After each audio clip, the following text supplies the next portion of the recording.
best thing I could say, and I heard this from Ricky Fowler, I think, was where he said he just reads the last part of the putt first. So look at the last 3 feet on the putt and say, what's it going to do at the hole? What's it going to do as the ball is dying of speed? And then work your way back, because then it helps you really visualize that putt. That's one thing I do find that has definitely helped me a little bit. Myself, I take a point about 2 feet in front of the hole where I think the ball needs to roll over or pass through to have a chance to go in the hole, and I'll just focus on that point and then where it's going to enter, and it's called the quiet eye. So it's more of a intuition-based process, if you want to call it. What I try to do is I try to find a point, say a foot or so in front of the hole, where I know if the ball crosses this point, it will go into the hole, and I sort of work my way back from the hole through that point.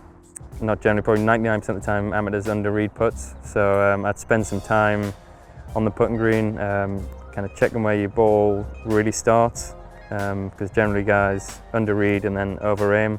So yeah, just be aware that, you know, generally when guys are putting, they don't give enough break, so maybe just kind of try giving, you know, another 50% break on what you usually think. Best greenering tip, that's look at it from more than one angle. You know, I'd say most of us out here look at it from at least 2, probably 3, and some guys probably even 4 or 5.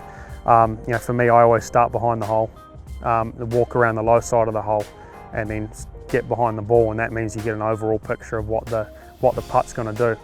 You know, quite often, if you go low side, you get a really good idea of what the speed's going to be, and you can also see where the apex is. And I always find it a little bit easier to get a good read if you're reading a putt up the hill. I actually use a bit of aim points, which has helped me. So sometimes when you can have a look from one side, it looks like it's right to left. You go around the other side of the hole and it looks left to right. It can trick your eye sometimes, so I tend to use my feet to feel it, and I don't feel like that tricks me too much then. Read it in sections. I think you know, start close and then work your way through it, and try to pick your spots. You know, try to hit the spot in every section. So if you have a 10-foot putt, divide it in 3 sections, get a spot in each section and try roll it through the spots. I do a drill that I call the spiral. So I go from 3 to 8 feet. You can do 2 to 7 maybe if you want to give yourself a little bit of leeway.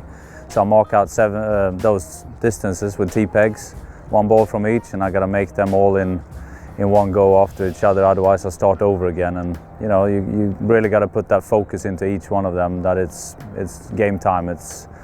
It's like on the course making putts, so that's a really good drill.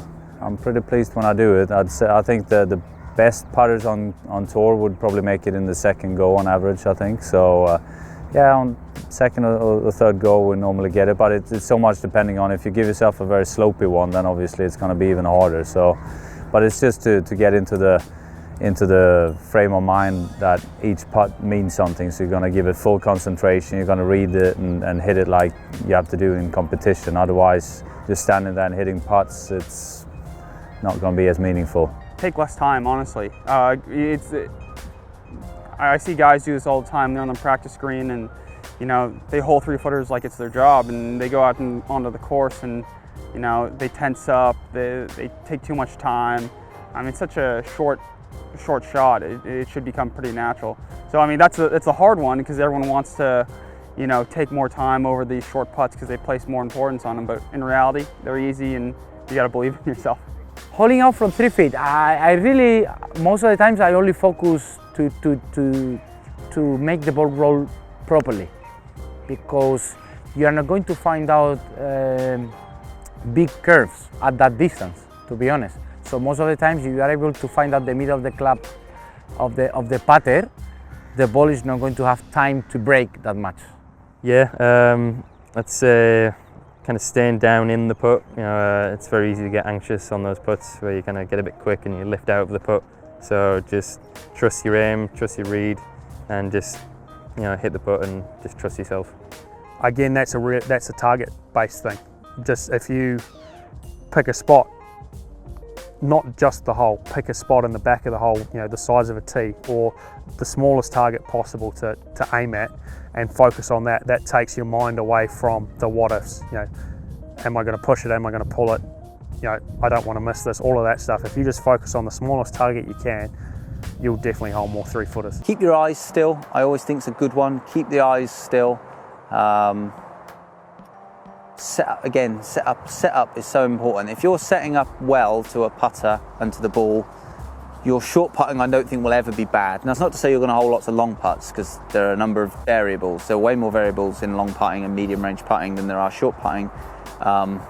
So, you know, setting up correctly, making sure your face alignment's pretty good, using a simple mirror.